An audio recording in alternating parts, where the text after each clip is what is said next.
Thank you. Our next question comes from Sharon Otterman with New York Times. Your line is open.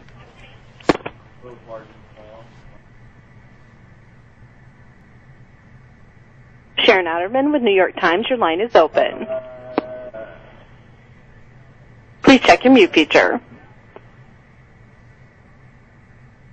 We'll go ahead to the next one, and that's John Cohen with Science Magazine. You may ask your question.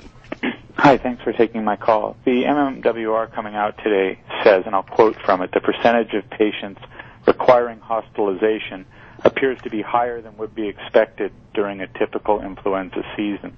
Can you clarify whether that's because of the testing issue that you mentioned later, or whether that's accurate as is? It appears to us that that is a testing phenomenon, and that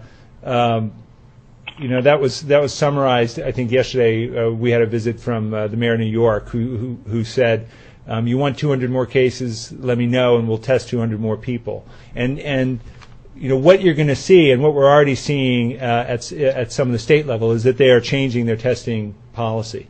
Because it uses resources, laboratory resources, personnel resources, and if it's not going to affect the care of the individual or the public health decision, once you have widespread activity, that individual testing loses a lot of that value. So we're seeing some shifting around in that percent as we see more testing of the less acute cases, but we're not seeing this as more severe than what has been seen with recent seasonal flu outbreaks.